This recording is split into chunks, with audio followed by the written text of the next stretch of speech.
The Redmi Note 10 series China version launched in China just 6 months ago, but the next generation model, the Note 11 series, has already arrived. There must be some reason for Redmi to release 2 generations of the Note series in 1 year. In fact, in this video we compare the new Redmi Note 11 Pro Plus model with the Note 10 Pro China version in detail, and you will easily know why there's another model so soon.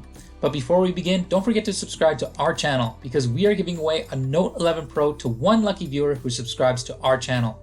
Welcome to the full review of the Redmi Note 11 Pro Plus. I'm Kieran. Before I start my review, I would like to remind you the Note series referred to in this video are the respective Chinese versions. The global version of Note 11 series that could be released later will likely be different from the ones in this video. If the global version does change its specifications, please refer to the official website. Also note that the only difference between the Redmi Note 11 Pro and Pro Plus model is in the charging power and battery capacity, so you can refer to this video to know more about the Note 11 Pro as well. The design style of Note 11 Pro Plus is somewhat similar to Note 10 Pro, but it's not exactly the same. Obviously, the general idea was to keep the lens design the same, so it's still a top left matrix module with a silver ring around the periphery of the topmost lens. But obviously the Note 11 Pro Plus has a larger lens module, which also means it will have better camera specs. The frame has become a flat design like the iPhone 13, but of course not as premium as the iPhones, as the frame is still made of plastic. The back panel material is made of AG frosted glass like the Note 9 Pro, and the flat frame makes it look and feel more premium than the Chinese Redmi Note 10 Pro. The Note 11 Pro Plus has also been upgraded in terms of functionality. Not only is it equipped with NFC IR blaster and stereo dual speakers, but it also has an X-axis linear motor and a 3.5mm headphone jack, and the SIM card tray offers optional micro SD card support. In terms of design and functionality, the Note 11 Pro Plus is indeed an upgrade compared to the 10 Pro, and it gives you almost every feature you can think of on an affordable phone. The Note 11 Pro Plus comes with an AMOLED screen. The 120Hz Samsung AMOLED screen is one of the best panels in its price range. We played an HDR video and realized there's a huge improvement in the viewing experience of AMOLED as compared to an LCD panel. The visual experience from the higher contrast is really great. AMOLED also allows Redmi to make the hole punch smaller and without shadows around it. However, instead of the latest generation of the Corning Gorilla Victus glass on the 10 Pro, the new model has a regular Corning Gorilla glass. The problem of rainbow lines appearing in oblique view also exists. It may not be visible in the video and the screen is slightly greenish, but it can be adjusted back in display setting. I wouldn't say the Note 11 Pro Plus screen is a top-notch screen, but it does have a very good screen for a budget phone.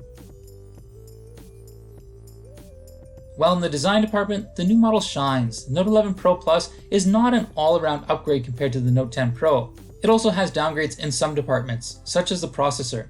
Although the Note 11 Pro Plus is built on MTK's Dimensity 920 for the first time, you can see from the name that it's definitely not as good as the Note 10 Pro's Dimensity 1100.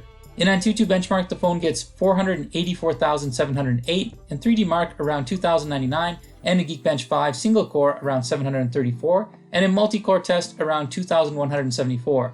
Scores are much lower than the Note 10 Pro, especially the GPU part. However, thanks to its weaker performance, the stability performance in the 3D Mark stress test is better.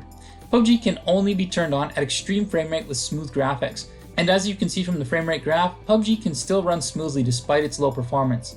Genshin Impact will be a bit more of a struggle. There was a 10 FPS gap between the average frame rate of the Note 10 Pro and also the Note 11 Pro Plus had more lag.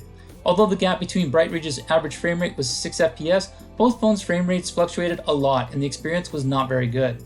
The two phones did a better job of temperature control. The highest temperature was not more than 45 degrees Celsius. Overall, Note 11 Pro Plus can smoothly play some small and medium-sized games, but most users who like to play heavier games can choose Note 10 Pro for a better gaming experience.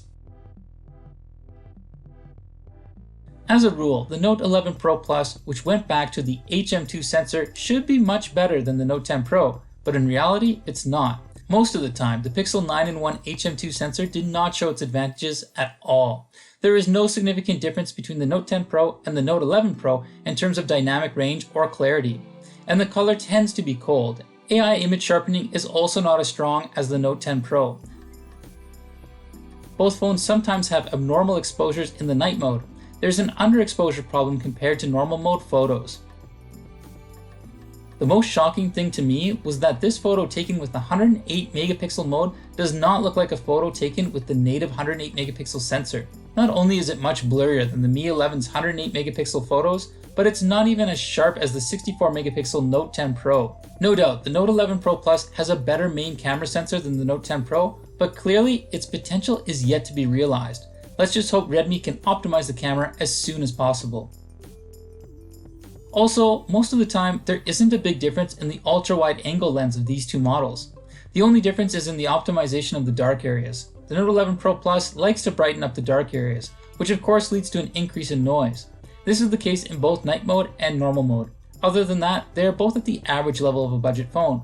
The macro lens basically performs the same way. It's a very average macro lens, nothing special. The phone's video shooting capability is still the same as always. The main camera supports up to 4K 30fps, and the ultra-wide angle lens supports up to 1080p 30fps. But limited by the performance of the Dimensity 920, the main camera's 1080p 60fps and 4K 30fps do not support EIS. However, the older Redmi Note 10 Pro did not have this problem. The stereo speakers with JBL have also been upgraded. It becomes the same symmetrical left and right speakers as Mi 10s. It supports Dolby Atmos. Although the effect is certainly not as good as on the Mi 10s, when compared to other phones in the same price range, it should be considered the best.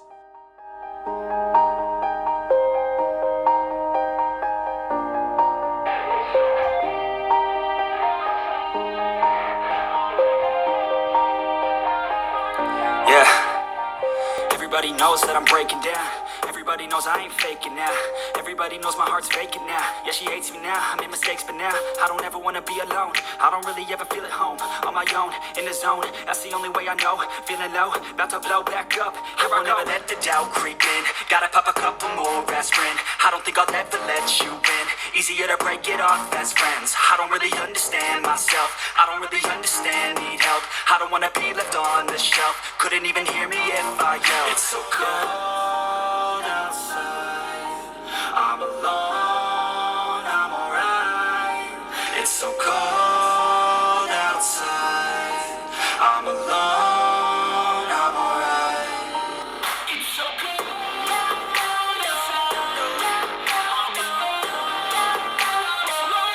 alone, it's so cold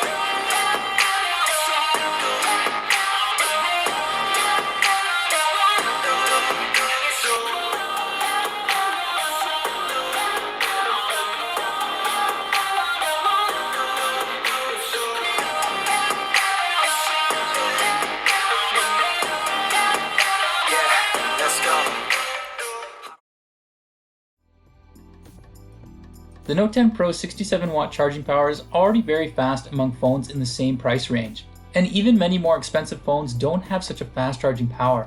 But this time, the Note 11 Pro Plus has a charging power of 120 watt, making it one of the fastest charging phones in the world. And I want to remind you that it starts at only about $300, and there's a 120 watt charger included in the box. It takes 5 minutes to charge to 44%, 10 minutes to charge to 76%, and a full charge takes only around 16 minutes. If you think the temperature is too high when charging, you can choose to turn off the fast charging mode, which can reduce the temperature. The cost of boosting charging power is sacrificing battery capacity. Although it's not as large as the Note 10 Pro, which had a 5000 mAh battery, still 4500 mAh is not small.